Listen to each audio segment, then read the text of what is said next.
Hey, Noah here. I know, it's been a while, but this time I actually got a solid reason. I met her.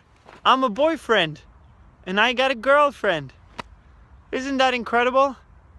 Her name is Ruth. For the first time I'm 28, and for the first time in my life, I'm in a serious relationship.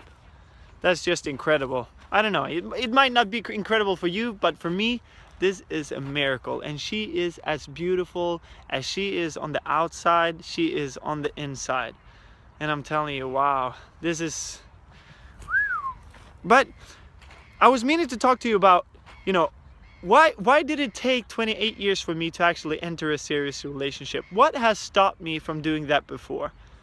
That is something that I would talk. How do we find the one? Key sentence. To find the one, you have to become the one. We attract who we are, right? And there are several reasons why I actually found her now. Because the past 1.5 years has been a long journey for me, and an important journey where I have discovered a lot of the potential I have here. But one of the things, except from my values, belief systems, rules, inner communications, all of that, aligning that with who I want to become, is my focus. One of the biggest reasons why I haven't been able to actually say and pull myself together and be like, hey, do you want to be my girlfriend, is my focus. Because the way we focus on things is we continuously ask ourselves questions. We continuously ask ourselves questions. And I had been asking myself questions that created doubt.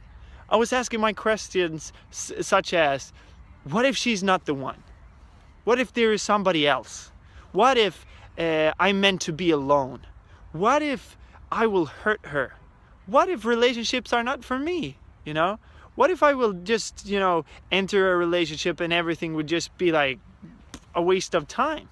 Those were the kinds of questions that made me focus on things that actually pulled me away from it. I wanted a relationship, but in a destructive way, I was pulled away from it, right?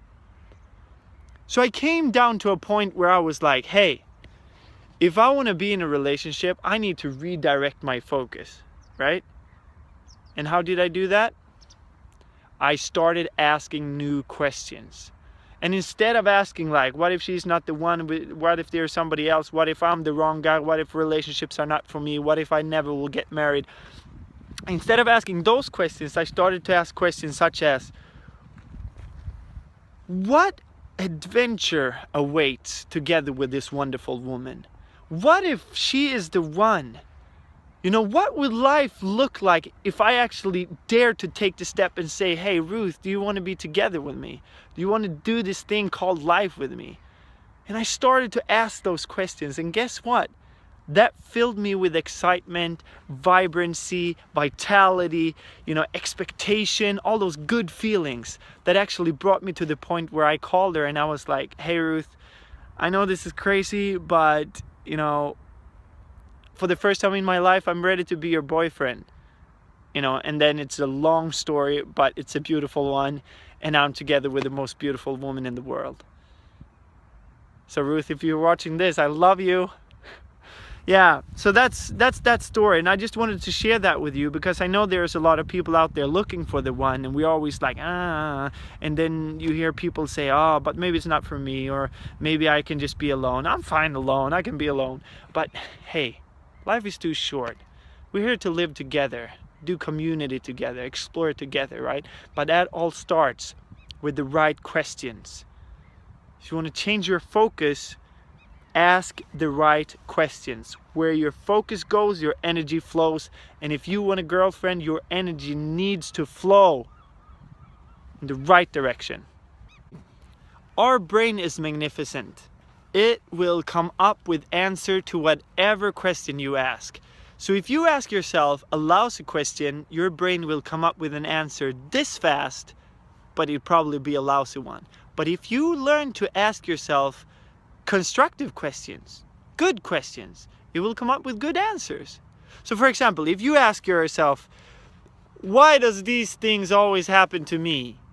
Well, those things does not always happen to you, but your brain will come up with an answer that said, because you're stupid, right? Or if you're in a relationship and you would ask yourself a question as, why does my relationship suck so much? You will come up with an answer and it will not be a good one.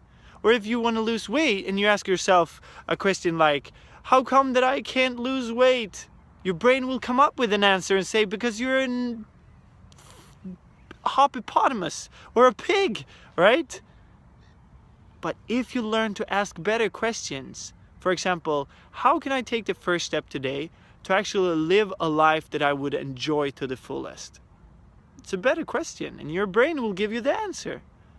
Or if you're in a relationship, how can I create more passion, more vibrancy together with my loved one?